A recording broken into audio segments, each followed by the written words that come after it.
Di dalam topik prosentase, mahasiswa akan mempelajari komisi, potongan harga, potongan tunai, pajak pertambahan nilai atau PPN, dan yang terakhir adalah rugi laba.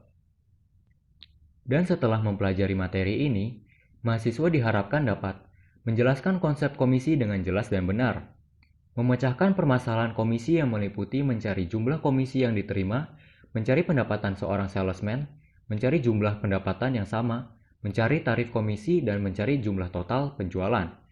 Menjelaskan apa yang dimaksud dengan potongan harga dengan benar. Memecahkan permasalahan-permasalahan potongan harga yang meliputi menghitung harga bersih dan harga daftar, menghitung persentase potongan harga, menghitung jumlah potongan harga. Menjelaskan konsep potongan tunai dan potongan tunai berjangka dengan jelas dan benar. Memecahkan permasalahan-permasalahan potongan harga yang meliputi menghitung harga bandrol dan harga jual, menghitung persentase potongan tunai, menghitung jumlah potongan tunai. Yang selanjutnya adalah menerangkan konsep pajak pertambahan nilai atau PPN dengan benar. Memecahkan permasalahan-permasalahan PPN yang meliputi mencari jumlah PPN yang harus dibayar, mencari harga jual sebelum dan sesudah PPN, mencari presentasi atau tarif PPN. Menjelaskan konsep rugi laba dengan benar. Menjelaskan konsep rugi laba yang meliputi menghitung harga jual sesudah sebelum rugi laba, mencari jumlah rugi laba yang diperoleh, mencari presentase rugi laba. Dan yang terakhir adalah memecahkan permasalahan-permasalahan gabungan yang ada di dunia perdagangan atau saluran distribusi barang yang meliputi potongan harga, potongan tunai, PPN, dan rugi laba dengan benar. Subtopik yang pertama adalah komisi. Jika seseorang bekerja sebagai penjual rumah, tanah, atau segala macam barang dan jasa, orang tersebut umumnya dibayar dengan cara menentukan persentase tertentu dari harga penjualan. Pembayaran dengan cara ini biasa disebut dengan komisi, dan sudah sangat dikenal oleh masyarakat, khususnya dalam dunia perdagangan barang dan jasa. Jadi komisi adalah jumlah pembayaran yang diterima oleh seseorang karena telah menjualkan barang dan atau jasa, dan sering dinyatakan dalam bentuk persentase dari harga penjualan barang atau jasa tersebut. Sehingga rumusnya adalah jumlah komisi yang diterima sama dengan tarif komisi dalam persentase dikali jumlah penjualan barang atau jasa.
Potongan harga.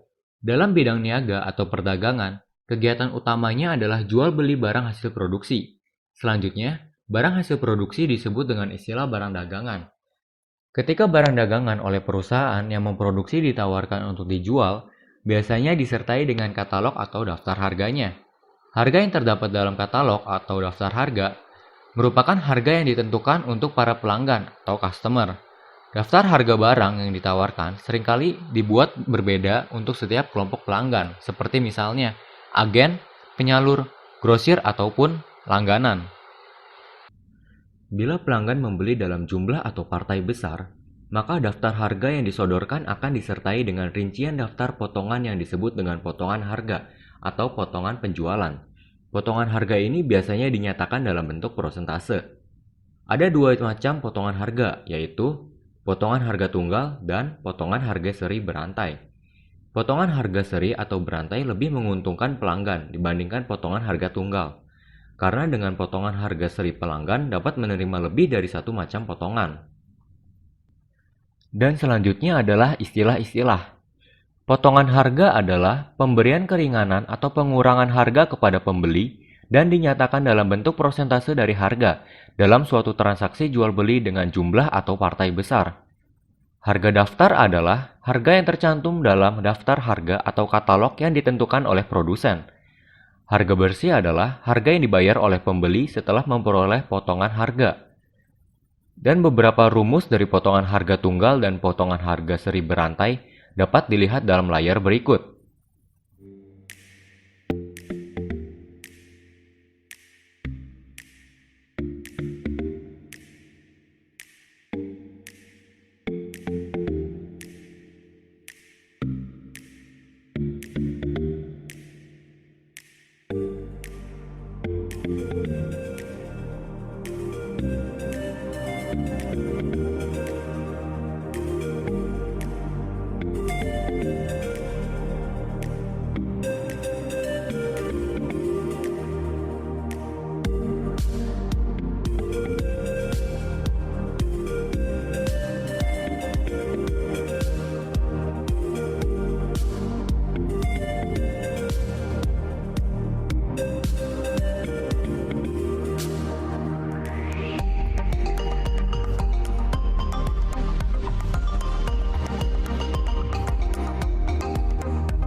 Subtopik selanjutnya adalah potongan tunai. Pada prinsipnya, potongan tunai sama dengan potongan harga. Bila potongan harga diberikan oleh suatu perusahaan kepada pelanggannya bila mereka membeli dalam partai yang besar, maka potongan tunai biasa diberikan oleh perusahaan kepada pelanggannya bila mereka membeli secara tunai atau dalam jangka waktu tertentu yang sudah ditentukan. Potongan tunai ini juga dinyatakan dalam bentuk persentase. Jadi, potongan tunai diberikan dengan tujuan untuk merangsang pembeli agar membayar dengan waktu yang lebih cepat atau bahkan membayar secara tunai. Hampir semua pedagang memberi penilaian atau harga terhadap barang dagangan yang dijualnya dengan harga khusus, yang biasa disebut dengan harga bandrol, atau harga yang ditawarkan yang nantinya akan dikurangi dengan potongan tunai. Harga yang sudah dikurangi dengan potongan tunai disebut dengan harga jual. Ada dua macam potongan tunai, yaitu yang pertama adalah potongan tunai. Potongan yang diberikan kepada pembeli bila membayar secara tunai pada saat transaksi terjadi. Misalnya, potongan tunai sebesar 10%. Yang kedua adalah potongan berjangka. Potongan yang diberikan kepada pembeli bila membayar pada jangka waktu tertentu yang telah ditentukan setelah transaksi terjadi. Misalnya, tertulis potongan tunai dengan termin 2/10 N/30. Maksudnya adalah apabila pembayaran dilakukan paling lama 10 hari akan mendapatkan potongan 2%. Tetapi apabila pembayaran dilakukan lebih dari 10 hari sampai dengan 30 hari, maka tidak akan mendapat potongan. Dan berikut ini adalah rumus dari potongan tunai dan rumus dari harga jual dapat dilihat dalam layar berikut ini.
Selanjutnya adalah pajak pertambahan nilai atau PPN. Pajak pertambahan nilai adalah pajak yang dikenakan oleh pemerintah terhadap penjualan barang atau jasa. Tidak semua barang atau jasa yang dijual dikenakan pajak pertambahan nilai. Hanya barang atau jasa tertentu saja yang dikenakan PPN. Pada umumnya, adalah barang atau jasa yang bersifat kebutuhan sekunder atau barang-barang mewah. PPN biasa dinyatakan dalam bentuk persentase dari harga jual barang atau jasa. Sifatnya menambah harga jual barang atau jasa setelah dikurangi dengan potongan-potongan yang ada, atau potongan harga dan potongan tunai. Pajak pertambahan nilai ini ditarik oleh pemerintah melalui produsen dan atau pedagang barang atau jasa. Produsen atau pedagang mengumpulkan PPN ini terlebih dahulu selama periode tertentu yang dicatat dalam bentuk hutang PPN. Kemudian setelah terkumpul, secara periodik disetorkan ke pemerintah melalui instansi pajak yang ditunjuk. Dan berikut ini adalah rumus dari pajak pertambahan nilai dan rumus dari harga jual setelah PPN.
Rugi laba dari harga beli. Bila seseorang membuka suatu usaha, baik usaha manufaktur maupun usaha dagang motivasi, yang utama adalah memperoleh laba atau keuntungan. Laba yang diperoleh di samping sebagai penghasilan, juga sebagai sarana mempertahankan agar usahanya tetap eksis, dan sebagai sarana untuk lebih mengembangkan usahanya ke arah yang lebih maju. Laba diperoleh bila harga jual barang atau jasa lebih tinggi dari biaya produksi atau harga beli. Jadi sifat laba adalah menambah harga beli atau biaya produksi yang biasanya dinyatakan dalam bentuk persentase. Dalam hal ini adalah persentase tertentu dari harga beli atau biaya produksi. Kadang-kadang, seorang pengusaha perlu juga menderita rugi dari hasil penjualan barang dagangannya, terutama bila usaha tersebut masih relatif baru. Tujuannya pada umumnya agar dapat bersaing dengan produk lainnya yang sejenis. Rugi diperoleh bila harga jual barang atau jasa lebih rendah daripada biaya produksinya atau harga belinya. Dalam dunia perdagangan, rugi atau laba ini menambah atau mengurangi harga beli atau biaya produksi barang atau jasa, yang akhirnya disebut harga jual. Harga jual di sini maksudnya adalah harga jual sebelum pajak pertambahan nilai atau PPN. Dan berikut ini adalah beberapa rumus dari laba atau rugi dari harga beli dan rumus dari harga jual bila laba dan bila rugi.